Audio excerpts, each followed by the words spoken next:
Bonjour, je suis Charlotte Apieto, la fondatrice de Postadem et aujourd'hui je réponds à la question comment trouver le job qui me fera lever le matin. Alors c'est une question qui est évidemment très pertinente dans la thématique de Postadem et qu'on me pose énormément et que je me suis évidemment posée quand j'étais moi aussi à un poste qui ne me convenait plus et où je me demandais ce qui pouvait donner du sens, me donner envie d'aller travailler le matin. Donc je la comprends très bien cette question et du coup pour y répondre, eh bien je vais te partager les grandes étapes par lesquelles passer pour trouver ce fameux job qui va nous faire lever le matin. Alors, la toute première étape déjà, c'est de bien comprendre que y a vraiment des phases qui vont se succéder et qu'on ne trouve pas sa voie, sa vocation du jour au lendemain. D'ailleurs, j'ai même un petit doute sur le fait qu'on ait une voie, une vocation toute tracée. Ça peut être le cas pour certaines personnes, mais de manière générale, il faut vraiment aussi s'attendre à ce qu'on ait des étapes de vie différentes, avec des aspirations qui évoluent, avec des passions qui évoluent, des compétences différentes qu'on a envie de développer. Et donc, on n'a pas forcément une voie unique à trouver comme si c'était le Graal, comme si c'était enfin la solution à tous nos problèmes, mais plutôt de se dire, eh bien, quelle est la prochaine étape qui va me permettre de m'épanouir dans mon quotidien professionnel. Ceci étant dit, par quoi est-ce qu'on démarre? Déjà, la toute première étape, quand on se demande quoi faire d'autre dans sa vie professionnelle, eh bien, c'est une étape d'introspection. L'introspection, c'est je vais prendre le temps de me poser les bonnes questions sur moi pour arriver à identifier ce que je vais pouvoir faire et comment pour me sentir alignée avec ça. Alors, l'introspection, généralement, ça repose sur des grandes thématiques. En tout cas, dans ma méthode, les thématiques qu'on aborde, c'est déjà le fait de se connaître soi-même, donc son fonctionnement, sa personnalité, ses besoins. Et c'est toute, on va dire, la sphère envie, aspiration et passion. Les aspirations, c'est de quoi j'ai envie à plus long terme, quelles sont les projections que je fais, qu'est-ce qui me fera dire que j'ai réussi, qu'est-ce qui me fera dire que je me sens bien dans mon quotidien, qu'est-ce que je veux dans 10 ans, dans 5 ans, dans 1 an. Donc c'est des aspirations à long terme et à court terme. Et d'ailleurs, c'est pas que des aspirations de réussite ou de concrétisation, on va dire, tangibles, c'est aussi comment est-ce que j'ai envie de me sentir. C'est aussi des réflexions donc, sur, comme je le disais, les envies, les passions. Donc qu'est-ce qui me fait vibrer ? Quels sont les moments dans lesquels je me sens dans le flow? F-L-O-W. Le flow, c'est les moments où on est tellement bien dans ce qu'on fait qu'on voit pas le temps passer. On regarde pas la montre parce qu'on est totalement absorbé par la tâche sur laquelle on travaille.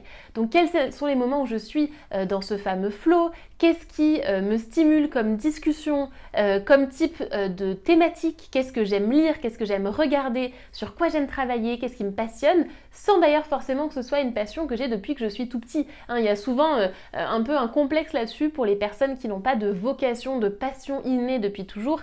C'est le lot de la majorité des gens. Donc ce qui compte, c'est en tout cas de trouver des choses qui ont plus d'impact sur toi que d'autres, d'accord? Donc c'est vraiment là-dessus qu'on va se focaliser. Donc ça, c'est vraiment toute la première partie de te questionner sur tes aspirations, tes envies, tes besoins et tes passions, tes centres d'intérêt.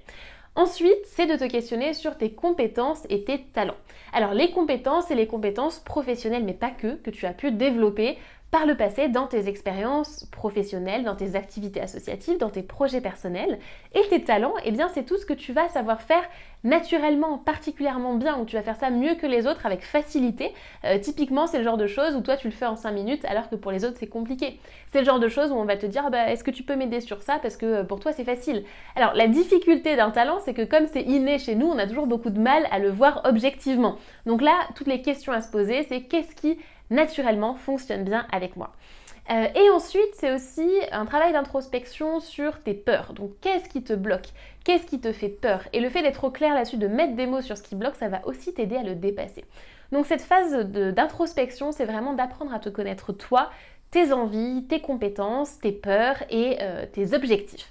Donc toute cette partie-là, c'est quelque chose qui se fait vraiment avec soi-même. Donc moi, ce que je te recommande, c'est de prendre un carnet, de prendre du temps pour toi et de prendre le temps de te poser ces questions. Alors, ce n'est pas facile du tout de se poser ces questions tout seul, donc moi c'est pour ça aussi que toute ma méthode est basée là-dessus, donc on en discutera à la fin de la vidéo, mais tu peux déjà démarrer de cette manière-là. Ensuite, la deuxième étape, une fois qu'on s'est posé toutes ces questions, c'est à partir des réponses à cette phase d'introspection, d'en déduire des idées de projets. Donc à partir de tout ça, eh bien je vais faire une liste des idées de projets possible, que ce soit d'ailleurs des projets en emploi ou des projets plutôt dans l'entrepreneuriat, et je vais faire la liste. Alors là aussi, il y a des méthodes pour arriver à extraire de toutes ces réponses d'introspection des idées de projets. Donc ça, c'est la deuxième étape. Et à partir de cette étape-là, eh bien, qu'est-ce qu'on va faire? C'est que cette liste d'idées, on va lui faire passer un crash test. On va lui faire passer un crash test en se disant, ok, par rapport à toute cette liste d'idées, quelles sont les principales qui ressortent, et ces principales idées, eh bien, je vais leur donner vie, je vais aller les tester concrètement sur le terrain. Et ça, c'est une étape qui est absolument capitale, c'est la phase d'exploration. Donc après l'introspection, c'est l'exploration. Et l'exploration, c'est je vais aller voir dans la vraie vie à quoi ressemble ce projet. Donc concrètement, eh bien, je vais lire les meilleurs contenus sur le sujet. Je vais aller rencontrer des professionnels du domaine, du métier. Je vais aller à des événements, à des conférences, des ateliers, des rencontres pour pouvoir tester le métier et avoir déjà un pied dans ce milieu-là. Je vais faire une veille sur l'actualité de ce secteur. Je vais tester des formations gratuites, des formations courtes, faire de l'observation professionnelle, faire des missions tests par exemple ou du bénévolat. Il y a énormément de choses que l'on peut faire pour aller explorer et tester concrètement une idée sur le terrain.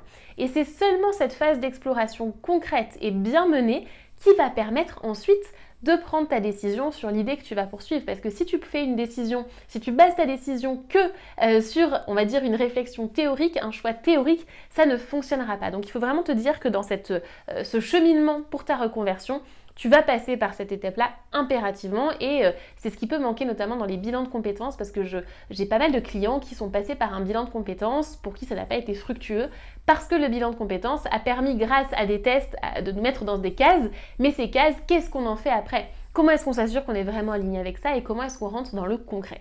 Donc c'est pour ça que la deuxième partie, c'est l'exploration qui va être absolument capitale. Ce que tu dois garder en tête pendant cette phase d'exploration, c'est que le côté éparpillement, il est normal. Et là aussi, souvent, on a tendance à vouloir la solution tout de suite. En réalité, c'est seulement en allant tester des choses différentes que tu pourras prendre ta décision.